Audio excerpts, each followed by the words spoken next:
గణేష నవరాత్రి ఉత్సవాలను పురస్కరించుకుని జగిత్యాల జిల్లా కేంద్రంలోని శ్రీ లక్ష్మీ గణేష మందిరంలో శనివారం నాడు విశేష సంఖ్యలో భక్తులు గణేష దీక్షలు తీసుకున్నారు. ఈ సందర్భంగా ప్రత్యేక వేషధారణతో దీక్షా వస్త్రాలు ధరించి దీక్షా కార్యక్రమానికి శ్రీకారం చుట్టారు. ఈ సందర్భంగా ఆలయ అర్చకులు భక్తులకు దీక్ష స్వీకారం చేయించారు. భక్తులు విశేష సంఖ్యలో పాల్గొన్నారు. గణేశుని నామస్మరణతో ఆలయమంతా మారుమోగింది.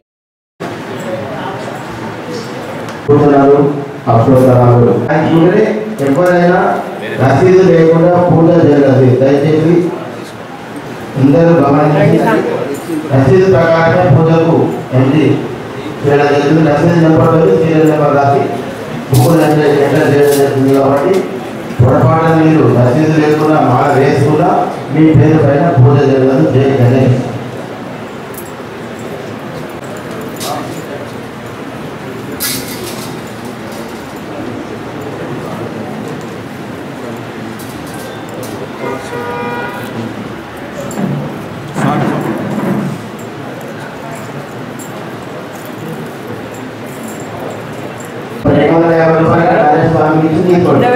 దయచేసి చిల్లర ఎవరి మాట తీసుకోండి మేడం.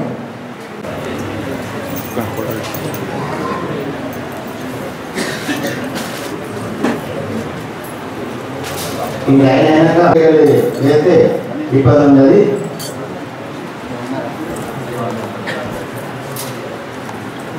అందరం కూడా పట్టిగా కూర్చోబడి, ఎందుకంటే మాల వేసుకున్నాము కాబట్టి భగవన్నామం మనసులో చేసుకుంటూ కూర్చోవలసిందిగా కోరుతున్నాం.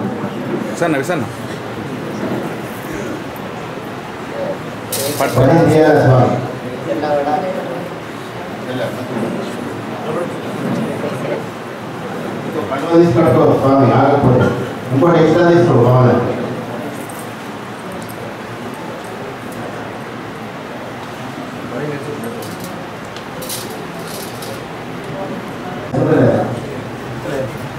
మన కాంప్లైంటే ఇప్పుడు 2 సంవత్సరాల నుంచి మానే ఇస్తుంది. కాంప్లైంట్ ఉన్నాయి కాబట్టి మానే చేస్తాం. అందరూ కూడా ఇక్కడ కాంప్లైంట్స్ ఉన్నాయి, తీసుకోండి. నామాలు ప్రతిరోజు చదివిన ప్రసాద్ గారు సంవత్సరంగా కొట్టివ్వడం జరిగింది.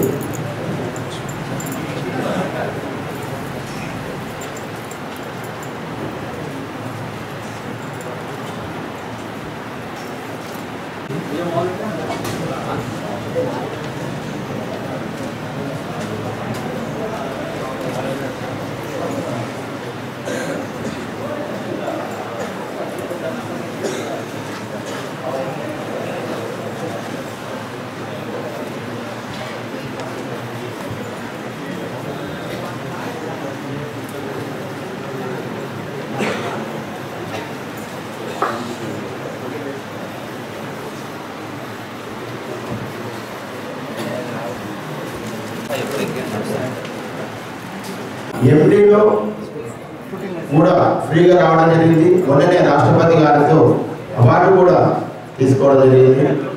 లడ్డు వేదం అందరూ కూడా గ్రూపులై తీసుకోవచ్చు, ఒకరు తీసుకోవచ్చు. అలాగే జై గణేష్.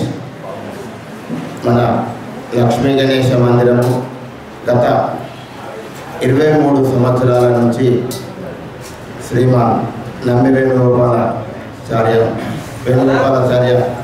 గారి మంగళ శాసనములతో బ్రహ్మశ్రీ దిగుల విశ్వకర్మ గారి పూజలతో మన మందిరము కంపి పీఠాధిపతులు వారి 2000 సంవత్సరంలో ప్రతిష్ట చేయబడ్డది. ఇప్పటికీ 23 సంవత్సరములు అయింది. వచ్చే సంవత్సరము పుష్కరోత్సవము ప్రతి 12 సంవత్సరాలకు ఒకసారి పుష్కరోత్సవం చేయడం జరుగుతుంది. కాబట్టి ఫిబ్రవరిలో పుష్కరోత్సవం వస్తుంది. 24వ సంవత్సరము రెండో పుష్కరోత్సవం చేయడం జరుగుతుంది. కాబట్టి దాని సందర్భంగా మందిరంని కూడా సుందరంగా తీర్చిదిద్దాలనే సంకల్పంతో ముందుకు రావడం జరుగుతుంది. మొన్ననే భక్తులందరి సహాయ సహకారాలతో చుట్టూ రేకుల షెడ్డు కూడా వేయడం జరిగింది. అలాగే ఇంకా కలర్స్ ఉన్నవి, ఫ్లోరింగ్ ఉన్నవి.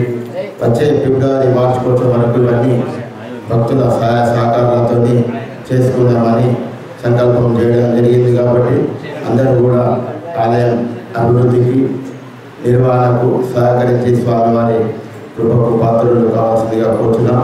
అలాగే ప్రతి సంకష్ట రోజు మన లక్ష్మీ గణేశ మందిరంలో ప్రారంభం నుంచి ఉదయం భక్తుల పేద పైన సంకల్పములు, మధ్యాహ్నం లక్ష్మీ గణపతి హవనము జరుగుతున్నది. అలాగే భక్తులందరికీ కూడా సంకష్ట రోజున స్వామివారి ప్రసాదంగా ఉచితంగా స్వామివారి అన్నప్రసాదం కూడా సంకష్ట రోజు రాత్రికి అందరికీ కూడా భక్తులకు పెట్టడం జరుగుతుంది. అలాగే గత సంవత్సరము జూన్ నుండి ప్రతి మంగళవారం కూడా 200 మంది నిరుపేదలకు అన్నదానం జరగాలన్న సంకల్పంతో గత సంవత్సరం జూన్ నుంచి ప్రారంభించడం జరిగింది. అందరూ కూడా అన్నదానానికి సహకరించండి. 200 మందికి ఇప్పటికీ కంటిన్యూ పెట్టడం జరుగుతుంది. మొట్టమొదటగా అన్నదానం ప్రారంభించడానికి మందిరంలో ఏమాత్రము ధనం లేకుండే స్వామివారి సంకల్పంతో ముందుకు రావడం జరుగుతుంది. గజాననం భూతగణాధిసేవితం కపిత్తజంబూ ఫలసార భక్షణం ఉమాసుతం శోకవినాశకారకం నమామి విఘ్నేశ్వర పాదకందరం. స్థానిక తెలంగాణ రాష్ట్రంలోని జగిత్యాల జిల్లాలో సుమారు 23 సంవత్సరాల క్రితం ఒక సేవా సమితిగా ఏర్పడి ఇంతింతై వటుడింతై అన్నట్టుగా శ్రీ శ్రీ శ్రీ హంపి విద్యారణ్య భారతీ తీర్థస్వామి వారి యొక్క కరకమలముల చేత శ్రీమాన్ నంబి వేణుగోపాలాచార్య కౌశిక గారి యొక్క ఆగమ శాస్త్రానుసారం గణేష పంచాయతనంగా గణేశమూర్తి నానారూప ధరో భూత్వా సర్వేషాం ఇప్సిత ప్రదహ అన్నట్టుగా పరమాత్ముడి యొక్క పరబ్రహ్మ స్వరూపమే ఇక్కడ ఒక లక్ష్మీ గణపతిగా, ఒక శివుడిగా, ఒక అమ్మవారిగా, ఒక సూర్యుడిగా కొలువై ఉంది. ఇటువంటి ఆలయంలో భక్తుల యొక్క కోరికలు వాళ్ళ మనసుల్లో ఉండేటువంటి కోరికలన్నీ పరమాత్మ తీరుస్తూనే ఉన్నాడు. ఈ ఆలయంలో విశేషమైనటువంటి ఒక ఉత్సవాలు, ఒకటి వార్షికోత్సవము, రెండవది నవరాత్రి ఉత్సవం. పరమాత్ముడి యొక్క జననము జరిగిన నాటి నుంచి ఎట్లాగైతే ఆ గణేశుడు అన్ని లోకాలు తిరిగి ఎటువంటి విఘ్నాలు కలగకుండా పరమాత్ముడు చూస్తున్నాడు, అటువంటి పరబ్రహ్మ స్వరూపమైనటువంటి లక్ష్మీ గణేశ స్వామి ఇక్కడ దీక్ష తీసుకున్న స్వాములకు కానీ, దర్శనం చేసుకునేటువంటి స్వాములకు కానీ వాళ్ళ మనసులలో ఉండేటువంటి ఈతి బాధలన్నీ తీసి తన యొక్క దివ్య దృష్టి చేత అందరినీ అనుగ్రహిస్తున్నాడు. ఆలయంలో నవరాత్రి ఉత్సవాల్లో భాగంగా మొట్టమొదటి రోజున దీక్ష తీసుకునేటువంటి స్వాములందరూ కూడా శరీర శుద్ధి కోసం పంచగవ్య ప్రాశనతో ప్రారంభమైంది. దాని తదుపరి దేవతాహ్వానం. ఇక్కడ ముందుగానే స్వామి ఉన్నాడు కనుక మళ్ళీ ప్రతిమను పెట్టకుండా అదే స్వరూపాన్ని ఆరాధనగా కుంభారాధన, బింబారాధన, తర్వాత కుండారాధన అని చతుస్థాన అర్చన రూపంలో స్వామిని సేవించుకుంటారు.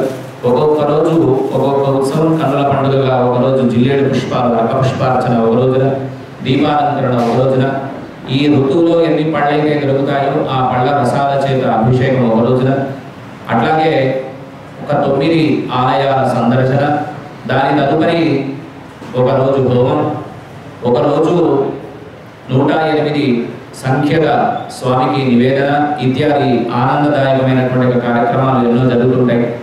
అన్నింటికీ ప్రధానం ఆది పూజ్యో వినాయక అని, ఏ ఆరాధన, ఏ పూజ, ఏ శుభకార్యం, ఏ అశుభకార్యం చేయాలన్న గణపతి యొక్క పరిపూర్ణ అనుగ్రహం కలగాలి అని ఆ గణపతిని ఆరాధన ఎట్లాగైతే చేస్తానో స్థానిక ఆలయంలో అద్భుతమైనటువంటి రీతిలో భక్తుల యొక్క సహకారము చేత, దాతల యొక్క సహకారము చేత పరమాత్ముని యొక్క సేవ జరుగుతుంది.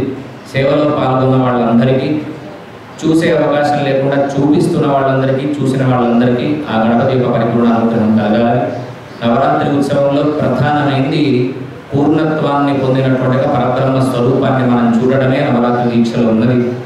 9 అనేది ఒక ఆనందదాయకమైనటువంటి సంఖ్య అని సంఖ్యాశాస్త్రం మనకు తెలుపుతుంది కనుక ఏది చూసినా 18 పురాణాలు కలిపితే 9 అవుతుంది. సాక్షాత్తు శ్రీకృష్ణ పరమాత్ముడు చెప్పినటువంటి యొక్క అధ్యాయాలు భగవద్గీత 18, అవి 2 కలిపిన 9 అవుతుంది. చివరికి మనం ఈ కాలంలో అధిక దీక్షలు తీసుకునేటువంటి యొక్క ఏదైతే అయ్యప్ప స్వామి మెట్లున్నాయో అవి కూడా 18 ఉన్నాయి, అవి 2 కలిపిన 9 అవుతుంది. ఏమిటి అంటే అరిషడ్ వర్గాలు 6 అయితే బుద్ధి, చిత్తం, అహంకారం అనేటివి 3 కలిపితే 9 అవుతాయి.